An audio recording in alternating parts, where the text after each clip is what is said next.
Денес се случи она што го предвидувавме веќе низ години и веќе е допрено дното на судството, кое не успеа да доживее никаква реформа нити трансформација. Денес со грубо кршење на правата на обвинетите, особено на адвокатите, бевме сите до еден бранители казнети со по 1000 евра и тие пари му ги подаруваме на судот за да ја направи опремата во новиот суд, а кој го чинеше народот грдни пари, и на првото пробување да проработи техниката не проработи и бевме сместени во сала во која навистина ниту има услови за работа, ниту за седење, што каже еден колега, буквално као 48 година да мораме да белешки да фаќаме на коленици. Кога тоа му беше предочено на судот, судот со најгрубо кршење на одредбите на законот и со чиста сила се обиде да ги воспита адвокатите и беше казнет секој адвокат со по 1000 евра за понатаму, бидејќи стоевме и не дозволувавме да се одвива во такви услови предметот, кој е навистина сериозен и се работи за многу тешко кривично дело. Кривично дело кој засега и во политичката, економската и другите ситуации во земјата, судот се дозволи да не отстрани од јавната седница, од рочиштето и да назначи бранители по службена должност.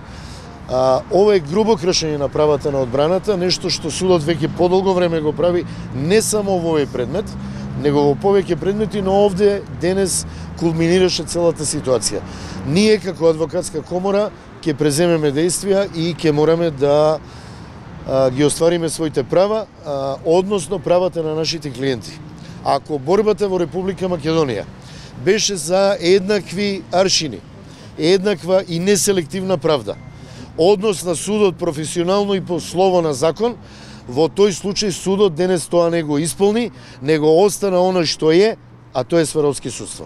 Благодарам. Како го коментирате предлогот на премиерот Заев, кој што вчера го слушнав? Не можам вака, ве молам, не можам да искоментирам политичка одлука, јас сум адвокат, можам правните одлуки да ги искоментирам, политичките одлуки ги носат политичарите и они треба со тоа да се занимаваат.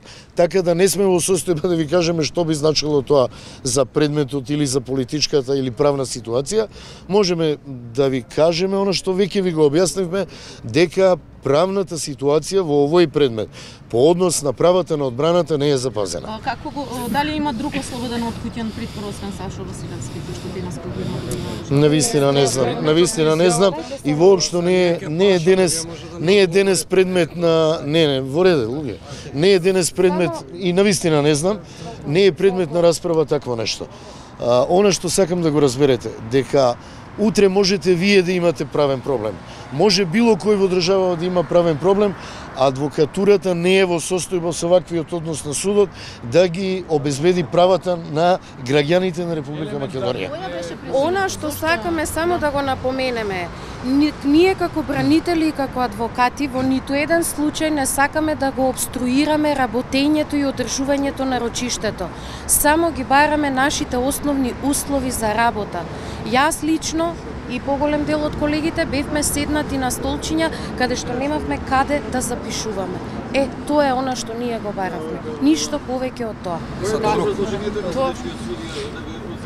Такви се условите и поради такви услови секако мора по секоја цена да се одржи рочиштето, а дали адвокатите ќе бидат приморани на колена, повторувам на колена, по трет пат на колена да забележуваат што кажува најбитниот сведок во овој предмет, тоа не е веројатно интерес на судот, затоа што денешното рочиште морало да се одржи и уште бевме нападнати дека сме правеле обструкција и сме го реметеле редот и мирот. Со ниеден збор, гест или постапка тоа не го направивме. Едноставно подигнавме рака, побаравме збор и побаравме да ни се овозможат услови. Објаснување од типот такви се условите па да помине денешното рочиште не може. Значи треба адвокатурата веќе да престане да биде тоа што е и да адвокатите бидат третирани така како што се третирани. Односно, само да се исполни формата на постоење на бранител, без притоа да се почитува законот за кривична постапка и Европската конвенција за човекови права. И уште полошо, бевме обвинети дека сме правеле некаква обструкција. Жалосно е што ова рочиште е со исклучена јавност заради карактерот на рочиштето. Иначе требаше да видите дали некој адвокат со било какво действие нешто направи. Меѓутоа се сакаше да бидеме доведени, како што милуваат лицата од МВР, доведени во послушност, за да во некое наредно рочиште не се обидеме да ги бараме најелементарните права.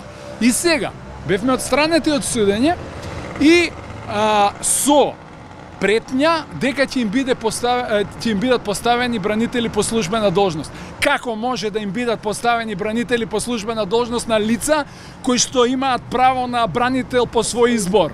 По свој избор. Со сила?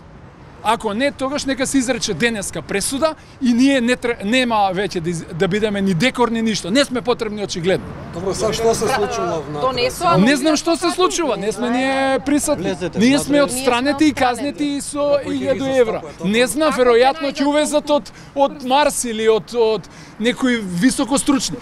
А особено не е јасно следново.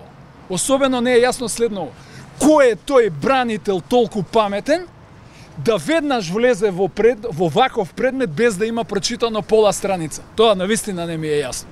Ова е брутално кршење на правата на одбрана. И ништо повеќе.